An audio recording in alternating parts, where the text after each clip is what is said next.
Yes, another feature we have not highlighted enough, I guess, is the blockchain. You can enable it at data parameters, enable blockchain.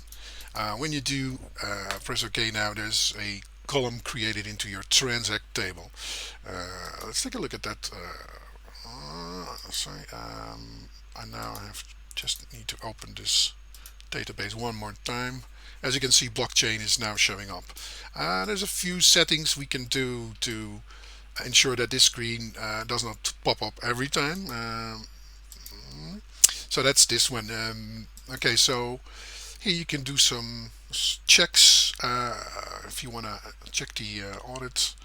But one of the other things is when would you check? So always, or like every day, or once a week, or once a month, and which data are you going to change? So let's say you have a running business, and when I post something, then still give me a week if it's okay then, or give me a month.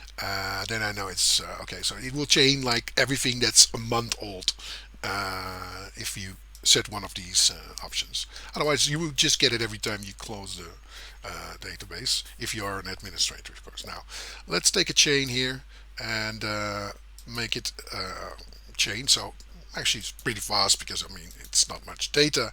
Otherwise, it would take a little while, of course, to do the first blockchains. Now, what is actually there? We can read a bit about it in the info. So, our first block will use the all zeros chain as a start on, and it will take that chain plus data from the transaction, and it will create a new MDM5, which it then will be used for the next line input, and so on and so on. This is like a basic blockchain feature which allows you to, when you ever get the data and it has a blockchain, somebody cannot change the data without you not getting the same blockchain. So it's actually pretty nice when sort of like somebody signed off of its data.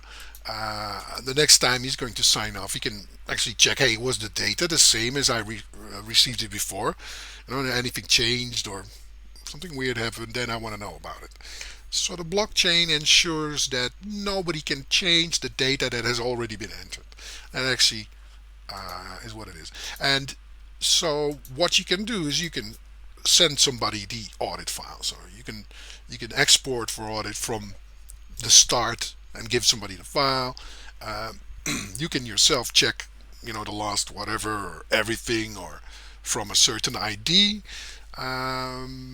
Yeah, so I guess this is the basic of blockchain, which allows you to have a database that is not easy to change anything in, because then you need to recalculate the blockchains, and they're not going to be the same.